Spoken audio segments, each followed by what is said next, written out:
कुरुक्षेत्र की वो डरावनी सुबह, जहां न्याय और अन्याय के बीच महाविनाश का खेल रचा जा चुका था। हवाओं में मौत की गूंज थी और धरती लहू पीने के लिए प्यासी खड़ी थी। एक तरफ अधर्म की वो महाशक्तिशाली और विशाल सेना खड़ी थी, जिसके पास दुनिया के सबसे बड़े योद्धा थे, तो दूसरी तरफ धर्म की वो मुट्ठी भर आस। उस मैदान में भीष्म पितामह खड़े थे, जिनके पास इच्छा मृत्यु का वरदान और अगाध ज्ञान था। गुरु द्रोणाचार्य खड़े थे, जो शस्त्र और शास्त्र के साक्षात देवता थे। स्वयं धर्मराज युधिष्ठिर खड़े थे, जो सत्य के साक्षात प्रतीक थे। लेकिन जब उस कुरुक्षेत्र की छाती पर ब्रह्मांड का सबसे पवित्र, सबसे गुप्त और सबसे महान ज्ञान गूंजने वाला था, तो त्रिलोक के स्वामी साक्षात नारायण भगवान श्री कृष्ण ने भीष्म को नहीं देखा, द्रोण को नहीं सुना, युधिष्ठिर को नहीं चुना। उनकी नजरें थमी तो सिर्फ रथ पर बैठे एक टूटते हुए इंसान पर, अर्जुन पर। आखिर क्यों ब्रह्मांड के विधाता ने उस परम ज्ञान के लिए सिर्फ और सिर्फ अर्जुन को ही चुना? हम सोचते हैं कि अर्जुन कुरुक्षेत्र के मैदान में किसी डर की वजह से कांप रहे थे, लेकिन नहीं, ऐसा बिल्कुल भी नहीं था। वो तो अपनों को खोने का बहुत बड़ा डर था। अर्जुन ने जब रथ पर खड़े होकर सामने देखा, तो वहां कोई अजनबी दुश्मन नहीं था। सामने खड़े थे पितामह भीष्म, जिनकी गोद में खेल खेल कर अर्जुन बड़े हुए थे। सामने खड़े थे गुरु द्रोणाचार्य, जिन्होंने अपनी उंगली पकड़कर अर्जुन को धनुष चलाना सिखाया था। सामने उनके अपने भाई, अपने सगे संबंधी खड़े थे। अपनों के इसी गहरे मोह और प्रेम में अर्जुन का हृदय पूरी तरह टूट गया।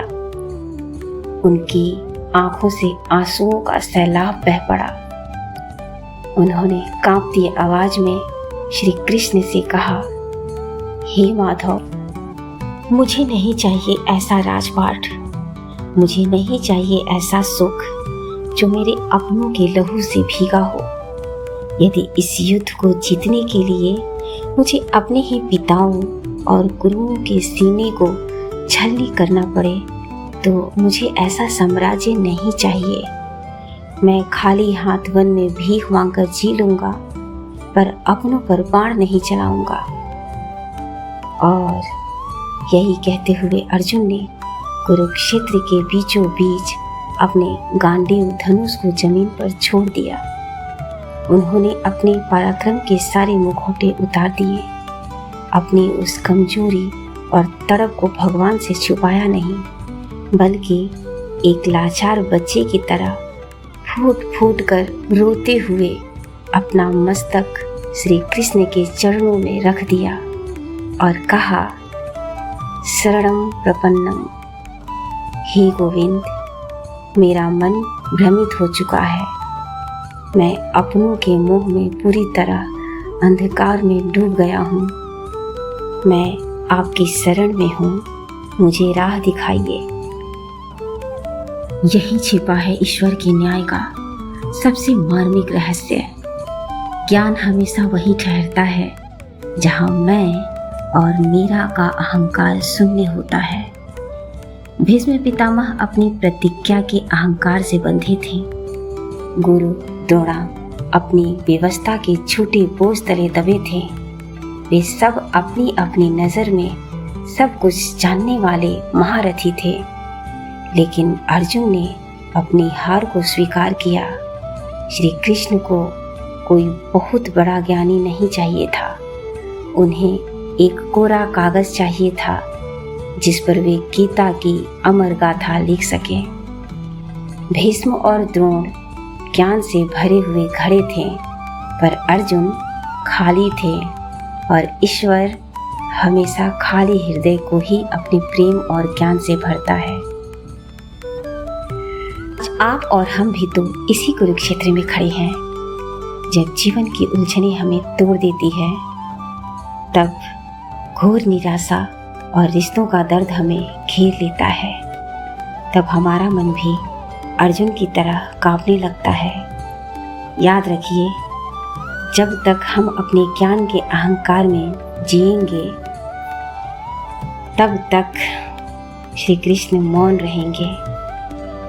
लेकिन जिस पल हम अर्जुन की तरह सरल बनकर अपनी चालाकियों को छोड़कर उनके चरणों में खुद को सौंप देंगे, उसी पल साक्षात ईश्वर हमारे सारथी बन जाएंगे और जीवन के हर युद्ध में हमारी विजय निश्चित हो जाएगी। यही कारण था कि उस परम पवित्र गीता के अधिकारी केवल अर्जुन बने, क्योंकि वे सबसे ज्ञानी नहीं, सबसे सरल और सबसे समर्पित थे। यदि भगवान और भक्त के इस पवित्र संबंध ने आपकी रूह को छुआ हो, तो कमेंट में जय श्री कृष्ण लिखकर अपनी उपस्थिति जरूर दर्ज कराएं। इस पावन ज्ञान को अपनों के साथ साझा करें और हमसे जुड़े रहें। जय श्री कृष्ण।